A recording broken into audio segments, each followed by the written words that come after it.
It's my pleasure this morning to introduce our speaker, Dave Dunn. It feels like Dave and I have been hanging around here at Zumbro for a long time. I met Dave here, and I think we also both did a stint teaching at St. Mary's University at one time.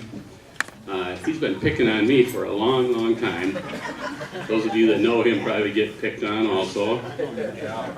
And now would be my big chance to really get back. But how do you be mean to a guy who comes up and volunteers to do a presentation for Sunday morning forums? So I greatly appreciate when people come and say, I've got something to present that people at Zumbro are going to be interested in. So I'm going to be nice and just introduce our speaker today, Dave Dunn. Well, it's good to see you for a moment.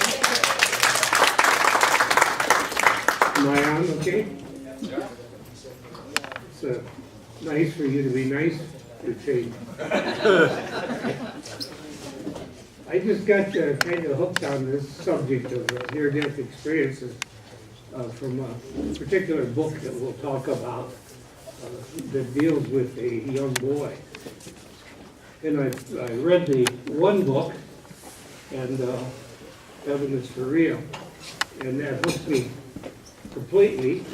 And so I have not had a near-death experience, but I have talked to people who have had, and I have read as much as I can about this particular project. And some of the books that you're talking about that you deal with will focus on one experience.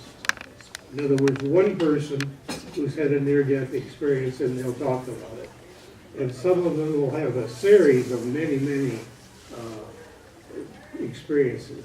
The Heaven is for Real is one person. Amatuzo, who will kind of cover on it, was a coroner up in the Twin Cities area, and she had multiple experiences of people that she's talked to, so they get both processes.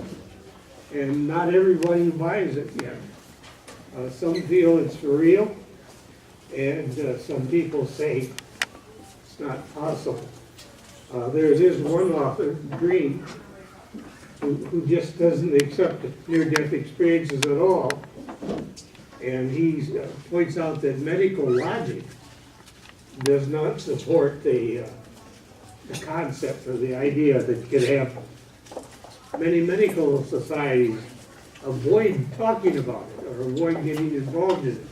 They don't always take a stand, but they kind of avoid getting caught up in it as they go through. And part of the problem is that there is no logic to this, so you can't look at it from a logical point of view. This guy, Green, also points out in Scripture a couple of sources. In Deuteronomy, he says, let no one be found among you who sacrifices his son or daughter in fire, who produces divination or sorcery or interprets omens, or engages in witchcraft or casts spells, who is a medium, spiritualist, or consults with the dead. And so he's kind of taken from the Old Testament a stand that says, hey, not possible. But then he has also taken one from Revelations that says, but the cowardly, unbelieving, vile, murderers, sexual immoral, those who practice magic arts, idolaters, liars, their places will be fiery lakes of burning sulfur. This is the place of the second death. So that's his stand, and he said, hey, there is just no process. So I'm not up here to tell you that this is a factual type of thing, a true story type of thing. I will tell you that when I've done my reading and have gone through the different sources that I've gone through, it has changed my outlook, a lot of it, on death. Not looking at it quite as fearful as I did at one time, and still wondering a lot of what's going on, what's happening. I'm not sure how you pronounce this guy's name, But he's saying, hey, there is no proof. You know, it isn't there. They've looked and they found it. And but materialism itself is hostile to religion. And it goes uncontested in that way. So faith is what it's all about. And I think that's what it is, especially faith, especially true when you talk about life after death and is that going to happen, and where it will happen. There are two philosophies that are kind of top ones. One is a Western philosophy that we follow and believe in, where we talk about resurrection. And then there's the Eastern philosophy where they talk about transcendental and the ultimate reality as they go through. And this guy, I'm not going to try to pronounce his name, I suppose it was D'Souza. His comment is, hey, there's a lot of stuff we can't prove. We think we know the speed of light, but do we? How do we prove the speed of light? Or how do we prove that a caterpillar becomes a butterfly? Is that really what happens? And why? So where is it? And he talks about it, Professor Stevenson in the University of Virginia, who has really collected life after death experiences from about 2,500 children. And talked about where they are and what's happening. And there they talk about some children coming back with birthmarks or scars that were held by others. And so that you may be returning to that according to him. I'm not saying all these are the factual type of things that I am all either, but it's kind of fun to look at it. And he says, isn't it interesting that pastors don't really defend life after death, but talk about resurrection, and that becomes very key. He does go on to say that near-death experiences do not prove life after death, but suggest it's possible. And I guess that would be something that I could buy into fairly easy. It represents some reality, but does it really mean reality? Well, that's kind of just an overview of what I found in the literature that I've gone through, and it's unbelievable to me the number of books and articles that you find online that are on this subject now. And I don't remember hardly seeing anything as I grew up. This is the one that hooked me, Heaven is for Real.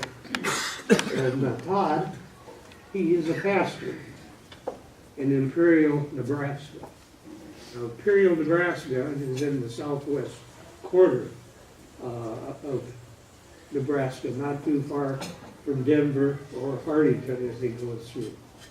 He's a volunteer fireman at part-time. He does some teaching and wrestling coaching, member of the school board, and it surprised me how could you be a member of the school board and be a wrestling coach in that school, but he is. But he makes most of his money installing overhead doors for garages and stuff in that whole area.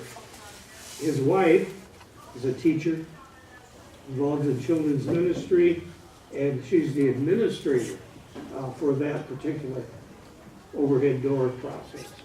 The book, if you ever want to read one, this is what it looks like. It's real easy reading.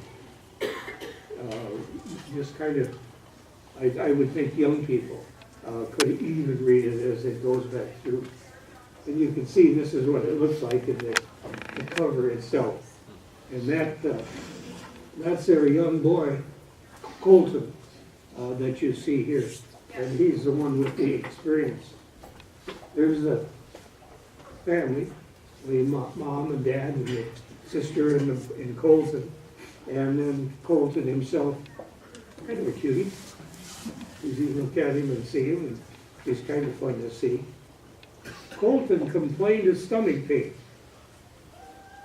And they took him to the local doctor. And the local doctor couldn't diagnose what was wrong. He said it was probably the flu, and if you just wait a while, it'll go away.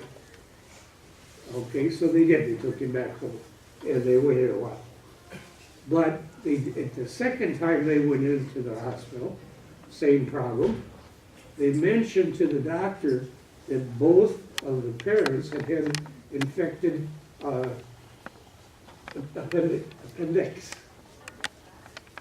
And he said, no, it still isn't it. He missed it. So they debated whether to go to Denver or to North Platte, Nebraska, and ended up going to North Platte, Nebraska. And guess what? They took out the infected appendix. And Colton was okay. It was pretty tough. He came near death, according to the medical people that were there. He came near death, but didn't die. Now, at this time, Colton is 3. Sometime after he turns 4, they decide to take a trip to Sioux Falls. They have family in Sioux Falls. Sioux Falls is a pretty good town, but not near as a problem as Brookings, because I just got some wise comments from somebody who went to school in Brookings, which is a okay school. I wouldn't be picking on you, no. So they were going up to Sioux Falls in the car, and the dad says to Colton, "You want to go back to the hospital?" And Colton says, "No, I've been there. And one time when I was very sick, I feel I came out of my body, and I saw you in a little room praying by yourself, kind of angry with God. And Mom was in a different room, and she was praying, but she was on the telephone. And guess what? That's where they were." That's the first beginning of a series of different events that Colton will bring to the front. He'll talk about his father's grandfather, who was called Pop. And they really don't understand, how did he know that the grandfather's name was Pop? But he did. And then he told about the dog that Todd used when he went hunting and farming with his grandfather. And he knew the dog's name, Charlie Brown. And he knew that the dog had one blue eye and one black eye. How'd that happen? Well, no. Did it happen? I'll let you decide that. He looks at a number of photographs, a number of paintings of Jesus, and said, "These really don't look like Jesus to me." Well, what do you know? Why would you say that? Oh, I saw him. He was there, and I saw him. And I talked with him. Well, gosh, he says, "Are you sure?" He said, "Yeah, this is the one that he finally found that looked like Jesus." It was the one that his older sister was using in the school project, as she had. Later on, he says to his mother, this is in another time, "Mom, I have 2 sisters, don't I?" And the mother doesn't respond. He says it again, "Mom, I had 2 sisters, don't I?" The mother says, "No, just one." Colton says, "No, I had one that died in your stomach." she had a miscarriage. And she was very, very surprised. Who told you, Colton? She did. I met her in heaven. And she's okay, Mom. And God adopted her. And Mother said, no, Jesus did. Colton said, no, God did. He talked to him. If you aren't thinking about it now, you can see why maybe I got hooked on this particular book. Janice Omatuzo was the coroner I mentioned up in Minneapolis. She was an authority in forensic medicine and was the founder of the Midwest Forensic Pathology Group and was certified in a number of different subjects that you can see there. And she lived in, as I said, the Twin Cities area. She's written at least 2 books that I read as I go through. Both of those were very, very interesting. And she has stories in it about numerous patients that she has run into while doing that. There was a patient who was referred to Janice by a nurse.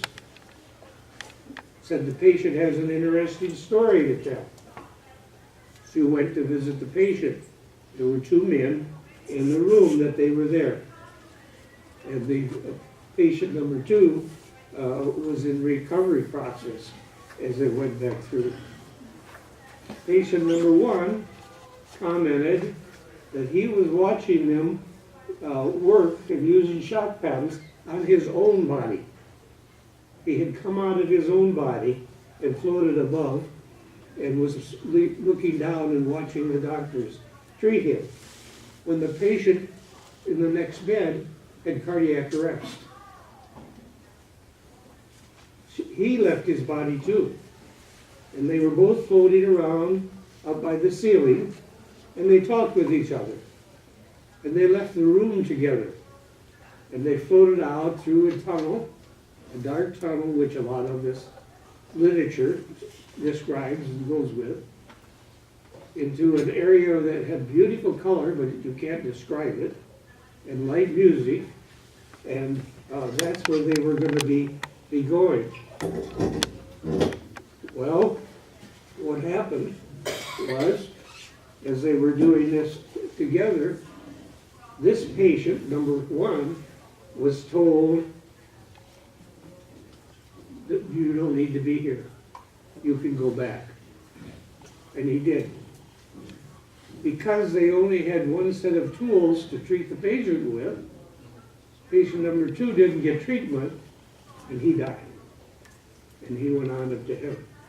That's just one story from whoever ours is written about. He also told about a young man who was killed in a car accident. And his baby, it says sitter there, I think, but it should be sister, was with him. And several weeks later, the mom called back to the sister and said, did he suffer much? And she said, Greg was standing by her. She was standing by Greg's bed when her brother came back and said to her, please don't be startled. Tell Mom I'm okay and I love her. I'm here with Grandma. Now, if you're like I am, those stories, which are just a few, are kind of hard to grasp, kind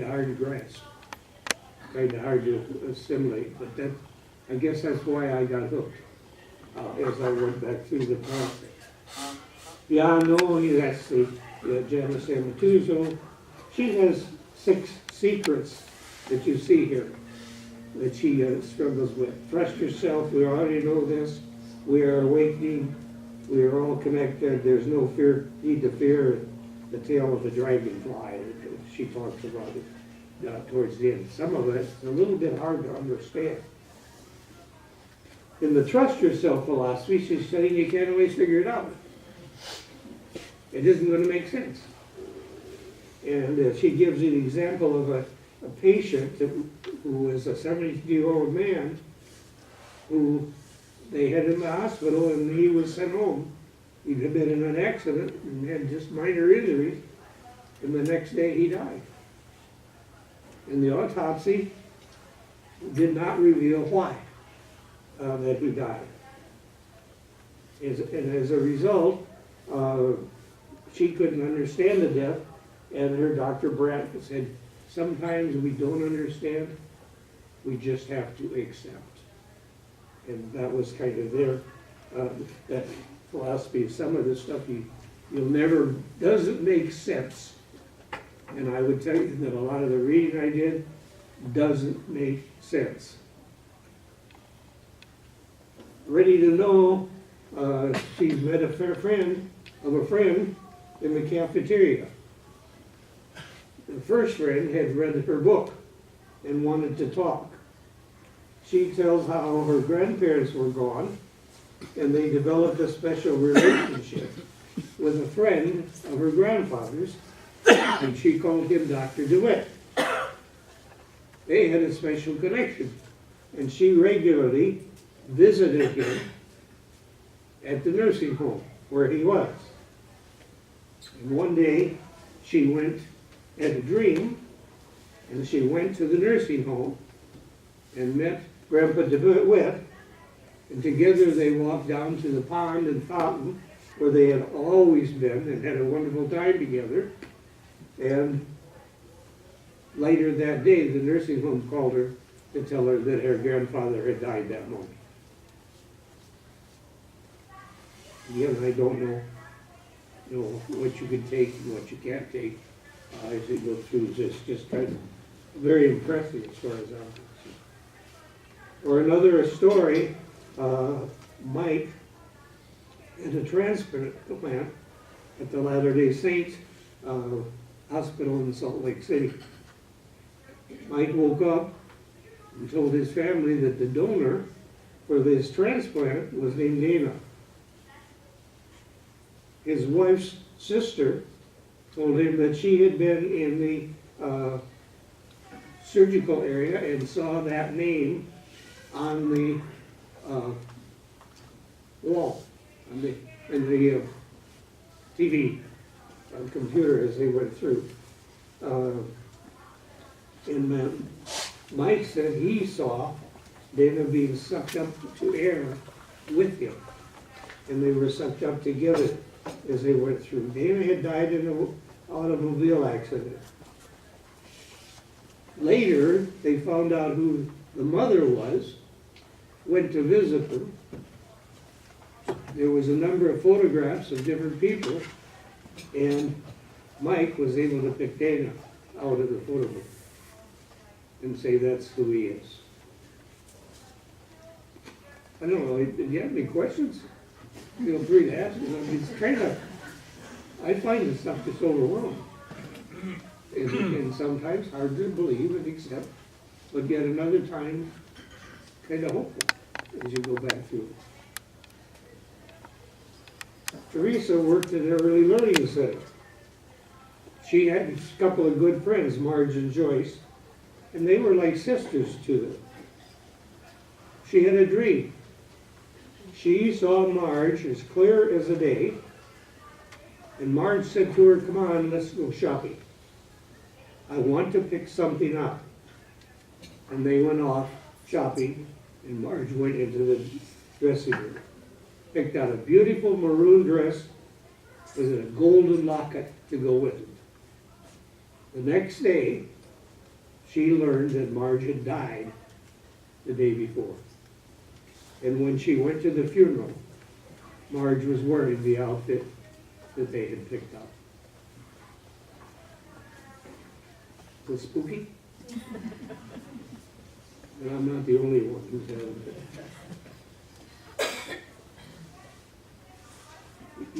We can live without fear if we believe and have experience in something like Janice's father, a doctor. He shared his experience with his wife, the inflamed intestines, and was not assured that he would survive, and yet for some reason he did, and he floated above again and watched what was happening. Key thing is you need to trust yourself, your intuition. As far as she is concerned in her book, doesn't make sense. When you try to logically process it, when you look at it from a scientific viewpoint, it doesn't make any sense. But you come from a line of peace, and she had received a letter from Janice, the author's mother was dying, and the nurse in a coma dying, and Janice was home, and the mother came up, Janice came home and said to her sister, I am all right now. You can go on and live your life. And again, she found out that the sister was dead, but she had to trust her intuition, because it didn't make any sense why she died. Another source that's usually taboo was the common flow of near-death experiences. It's just a process you just can't understand. Logically, it won't make sense. And there's a story that Moody's written that has about 150 persons who've gone through this type of thing. What I found out when there's people I talk about or what I read about, most people in the early days of this type of thing didn't talk about it. They didn't want to be embarrassed. They would be looked at and say, you're out of your head. So they didn't talk about it. They didn't bring it up. But over the long haul, one of the things that happened is people did eventually start talking about it. I suppose more with the communication types of things. Kind of the steps you go through is you get physical distress. You can often hear you're pronounced dead. You get uncomfortable noise, ringing in your head, and then you journey out of a tunnel outside of your own physical body, and you will watch the surgery or the treatment that's being incurred in the hospital or on the road until suddenly you'll find a peace and you'll see a sunlight come out through.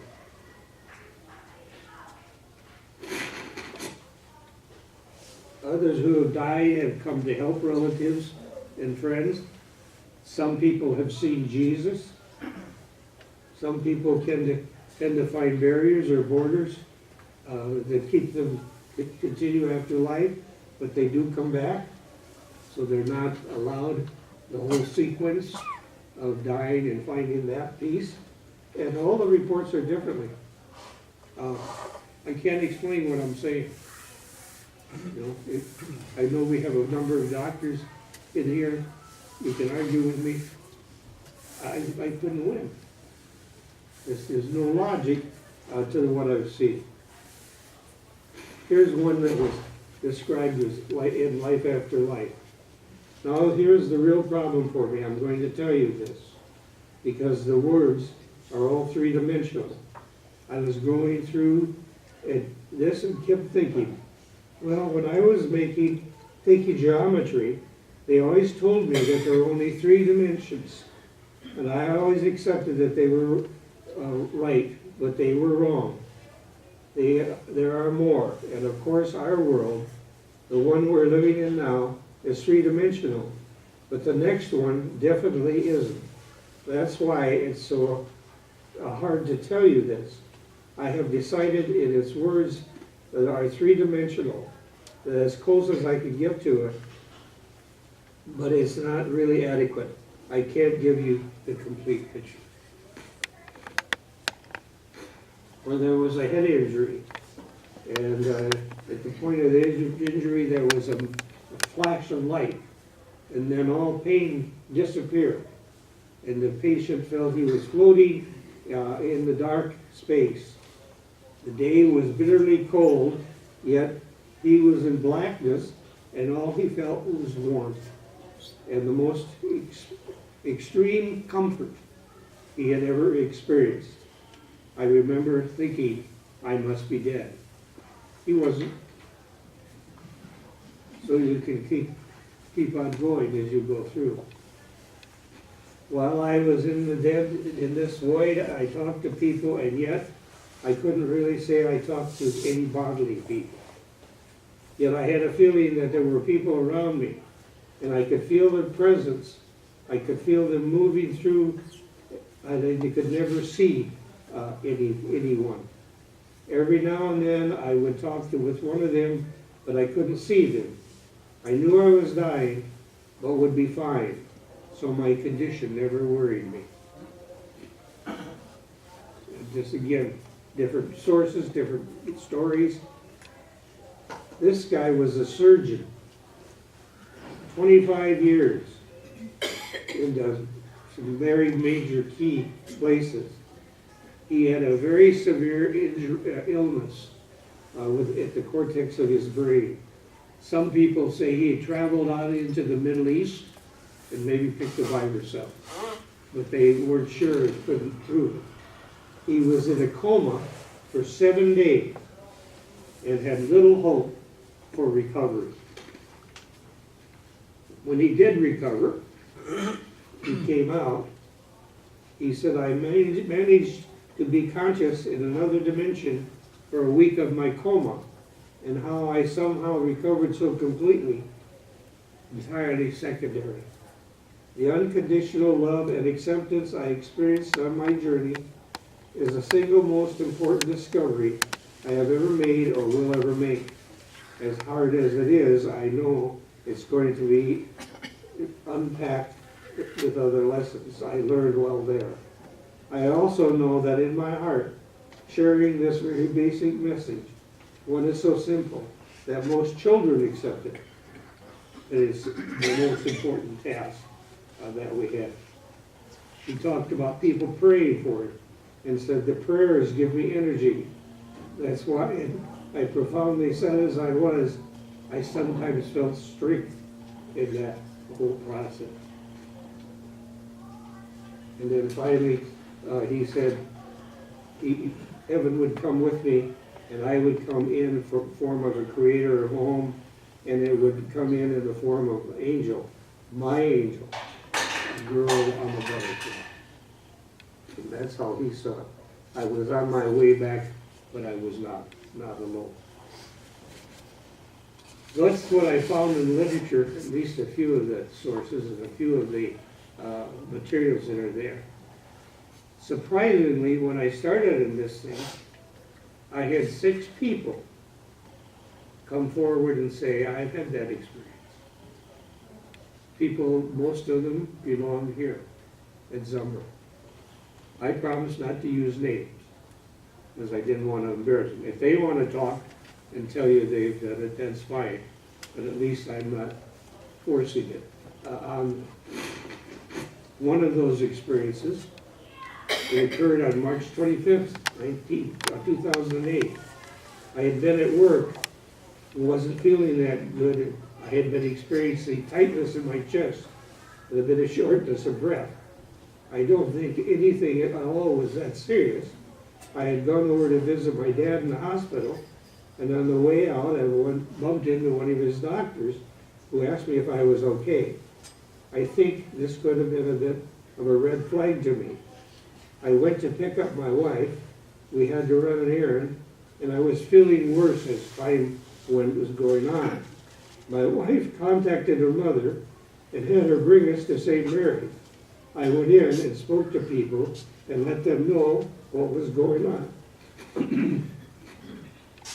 Go figure, if you're showing symptoms of a possible cardiac issue, you get prompt service, which I know you do. They brought me to the room very quickly. I wasn't allowed to do any moving. They wanted to do everything. I was experiencing a bit of discomfort They gave me 2 nitroglycerin tablets to help this out. Shortly after they gave me the nitro was when things really got exciting. I felt like I had passed out with a very weird sensation. I could feel warmth and just plain comfort. Although I didn't see her face, I heard her voice telling me to go back. It isn't your time yet. This was the voice of my mother, who passed away in 1997. A little while after that, I opened my eyes and saw a few faces surrounding me. My heart had stopped and was not beating for between 42 and 45 seconds. I was told by one of the people, "Welcome back." Shortly after, my wife brought me back. She hasn't been able to come back for a bit. I think you have a pretty good idea as what to happen, and it goes on from there. On March 28th, I had my pacemaker put in, and I haven't suffered any serious illnesses since then. So that's one. My father had a similar story. God spoke to him when he was in St. Charles dying. We no longer were concerned about the small stuff. It was to come to Jesus' experience that we no longer had to worry. This was in that same family. My father was in a hospital in Rochester. He had a biopsy which confirmed cancer. Pastor came in the course of the conversation, she told that her father wasn't afraid to die because he'd been there before. Upon questioning, the father told him at the time, some years before, that after being rushed in ambulance to Windham Hospital with a bleeding ulcer, he experienced traveling through a small tunnel towards a bright light. During this journey, he had the sense of total peace. He was wakened by a nurse shouting his name repeatedly and asked why he had never told anyone about this before. He said it was so personal, he just never did. Another experience was being shared by Lori with her sister-in-law. Lori had been with her sister Mary during Mary's operation for pancreatic cancer. Mary, during the operation, after the surgery, they got the news that the surgery was not successful. In fact, nothing could cure her or slow down the progress of the cancer. Lori was then driving home to Windham and she was praying. Suddenly, she was shown a vision of heaven. In this vision, she was reunited with her sister-in-law. She feels that God was telling her that they would renew their sister bond someday. But she felt in the car she was reunited with her sister who was dying. A clergy member, I called upon a family who was on the edge of a person dying. The person had a near-death experience. They talked about the bright light and the personal peace that they said. They could articulate it to the family, and as a result, everybody felt peace. Or Helen's, not her real name, was 8 years old when she went swimming at a lake in northern Minnesota. Helen knew the dock nearby was damaged, but she decided to walk into it anyway. Before she knew it, she fell into the water and was trapped under the dock. She tried to get out but couldn't. Suddenly, Helen felt peace come over her, and then she realized Jesus was with her, and he helped her get free and saved her life.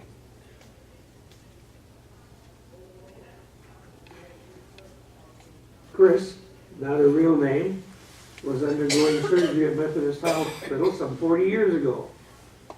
She was a teenager and having difficulties, heart difficulties. She felt a sense of flowing about her body while reaching the doctors and nurses below her.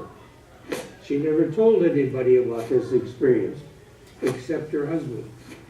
She knew she did. People would think she was crazy. So many books have been written about this kind of experience. Now she feels more comfortable in revealing. Years later, Chris was again on the operating table at Methodist Hospital when her heart stopped. The operating team was administering electroshock. Suddenly she again was up in the air over her body, watching what was happening. She floated through a long, dark tunnel with a bright light at the end. Then she was right with her father, who died a number of years before, and he told her to go back. It wasn't her time yet. So those 6 stories are stories of people who have revealed to me as they talk. Any questions? Comments? I think it's a thought that I'm having is societies, for example, that believe that our souls keep coming back in a different bodily form. The society believes that. The people in that society have lots of those stories to share and tell because that's their cultural norm. I think in our society we try not to believe things that aren't scientifically proven, and that probably shut down a lot of those stories that people wanted to tell but didn't dare because who was going to listen? And it's still. You're crazy. Yeah, well, I know that. Once you accept that, life gets a lot easier. I only said that because I know you know. Any other comments or questions? Well,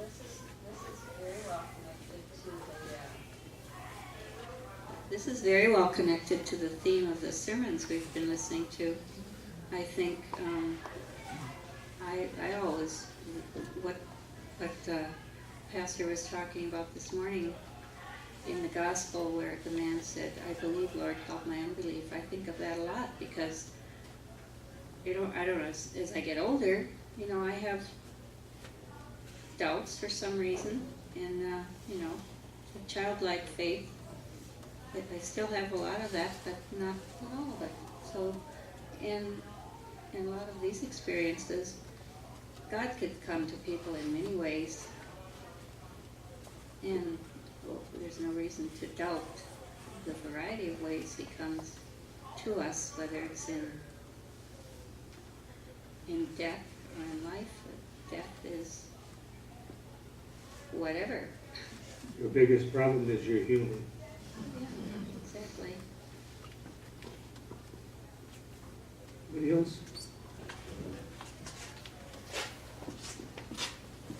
I have a friend that I talked with in Montevideo, and he got blood clots in his legs, and then the clots moved, and they thought he was dying.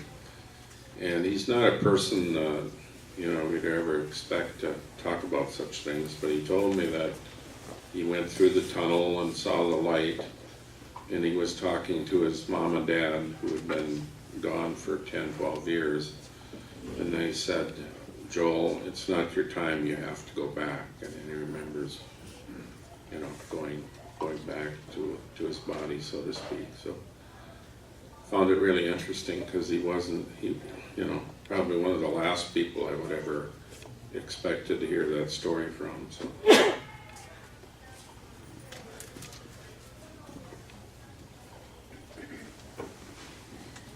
In Amatuzio's book, she mentioned the tale of the dragonfly.